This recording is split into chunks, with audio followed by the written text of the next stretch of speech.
کیوں؟ کیونکہ یہ نیچرل ہے، اس کو روکا نہیں جا سکتا ہے، طبعی چیز ہے یہ. تو یہ جو ہے تغیر تو ہے لیکن یہ طبعی ہے، اس کو آپ روک نہیں سکتے. تو یہ جو ایسا پانی حکمن جو ہے اپنی خلقت پر باقی مانا جائے گا.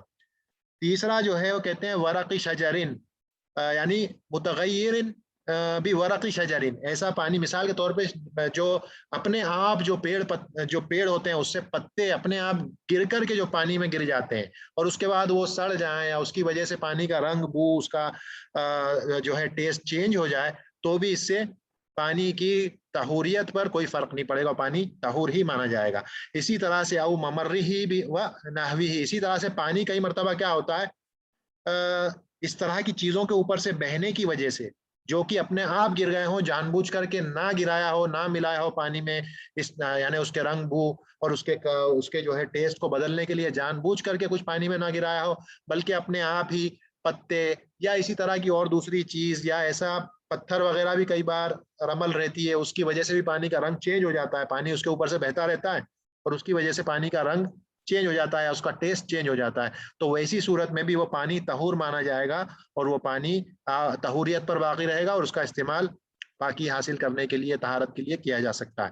اور آخری کہتے ہیں او بمجاورن نجسن. مجاورن نجسن سے مطلب کیا ہے؟ مثال کے طور پہ کہیں پر پانی ہے، ایک بہت مثال کے طور پہ کہیں پہ پانی ہے، سمجھ لیں کوئی تالاب جیسی چیز ہے یا چھوٹا سا گڈھا ہے، یہاں پہ پانی ہے یا کوئی بڑی ٹنکی ہے پانی کی، اس کے پاس جانور مر جاتے ہیں یا کوئی گندی چیز وہاں پر ڈال دی جاتی ہے جس کی بدبو بڑی اسٹرانگ ہوتی ہے، تو ایسی چیز کیا ہوتا ہے تھوڑے وقت میں اس کی بدبو پانی میں آنا شروع ہو جاتی ہے. وہ پانی میں نہیں گری ہوئی ہے، پانی کے پاس گری ہوئی ہے، مجاورین یعنی کہ اس کے پاس گری ہوئی ہے، نجس چیز ہے اس کے پاس گری ہوئی ہے لیکن پانی کے اندر نہیں ہے. تو ایسی چیز کیا ہوتا ہے اس کی بدبو دھیرے دھیرے پانی پکڑنا شروع کر دیتا ہے. تو یہ بدبو بھی جو ہے حالانکہ پانی کی خلقت بدل گئی لیکن یہ پانی میں گندگی نہیں گری تھی، اسی لیے علماء جو ہے قاعدہ کیا بیان کرتے ہیں کہ پانی، یہ بات آگے آئے گی ویسے، لیکن علماء کیا بیان کرتے ہیں؟ کہتے ہیں اذا وقعت فیہ نجاست مؤثرۃ، کہ جب پانی کے اندر مؤثر نجاست، ایسی نجاست جو اس پانی پہ اثر ڈالے، اس کے جو یہ 3 پراپرٹیز ہوتی ہیں، اس کی جو ہے اسمیل ہے، اس کا جو ٹیسٹ ہے اور جو ہے اس کا کلر، اگر اس کو تبدیل کر دے، لیکن کیسی نجاست؟ جو پانی کے اندر فی ہی بھی مجاور نہیں، فی ہی اس کے اندر جب جائے گی تبھی وہ پانی جو ہے نجس ہوگا، ورنہ وہ پانی طہور ہی مانا جائے گا. کیونکہ یہ جو اسمیل ہے اس پانی میں یہ اس وجہ سے آئی ہے کہ اس کے پاس میں جانور جو مر جاتے ہیں ان کو پھینک دیا جاتا ہے، ایک کے اوپر دوسرا، دوسرے کے اوپر تیسرا، اس کی وجہ سے دھیرے دھیرے کیا ہے پانی بدبو پکڑ لیتا ہے. تو وہ لیکن یہ بدبو، اس بدبو کی وجہ سے اس پانی کی طہوریت پر کوئی بھی فرق نہیں پڑے گا. ٹھیک ہے، تو یہ آپ کی چیزیں ہو گئی. غیر مکروہ جو پانی کی قسم ہے ہم نے وہ دیکھ لی، یعنی جو مباح پانی ہے اس کی قسم ہم نے دیکھ لی. اب یہاں سے دوسری قسم شروع ہوتی ہے جو کہ مکروہ ہے، یہاں سے لے کے یہاں تک. ہم نے کہا طہور پانی 4 قسموں پر ہے. پہلا غیر مکروہ یا مباح، دوسرا جو ہے وہ مکروہ، اس کا استعمال کرنا مکروہ ہے کہ وہ پانی ہے. تو اس پانی میں مکروہ پانی کسے کہتے ہیں؟ کہتے ہیں یہ بھی 3 یا 4 قسم 5 قسم کا پانی بیان کیا ہے. کہتے ہیں وَكُرِهَ مِنْهُ شَدِيدُ حَرٍّ أَوْ بَرْدٍ، یہ پہلا ہو گیا ہے، یہ پہلا. وَكُرِهَ مِنْهُ شَدِيدُ حَرٍّ أَوْ بَرْدٍ،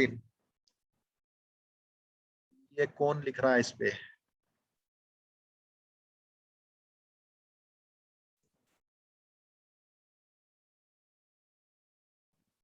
وَكُرِهَ مِنْهُ شَدِيدُ حَرٍّ أَوْ بَرْدٍ، یہ پہلا قسم، یعنی بہت زیادہ گرم اور بہت زیادہ ٹھنڈا پانی اس کا استعمال طہارت کے لیے کرنا مکروہ ہے.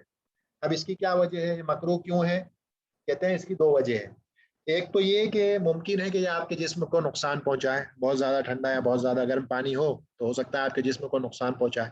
اور دوسری وجہ ہے کہ اگر پانی بہت زیادہ گرم یا بہت زیادہ ٹھنڈا ہوگا تو آپ اسباغ نہیں کرو گے. اسباغ سے مراد جب آپ وضو کرتے ہیں تو جو اعضاء یعنی کہ جو یہ بعد میں بات آئے گی کہ جو وضو کے ارکان کیا ہیں، اس کے رکن کیا ہیں، تو یہ بات آئے گی، لیکن وہ واجب اعضاء جسم کے جن کو کہ پوری طرح سے پانی میں اس کی تعمیم کرنا، اس کو پوری طرح سے پانی سے دھونا ضروری ہے، آپ وہ نہیں کرو گے. کیوں؟ پانی بہت زیادہ گرم ہے یا بہت زیادہ ٹھنڈا ہے، تو آپ جو ہے جلدی جلدی کچھ بھی کر کے ہٹ جاؤ گے، تو وہ اسباغ نہیں کر پاؤ گے. تو اس وجہ سے یہ پانی جو ہے مکروہ ہے، اس طرح سے بہت زیادہ گرم یا بہت زیادہ ٹھنڈے پانی کا استعمال کرنا مکروہ ہے.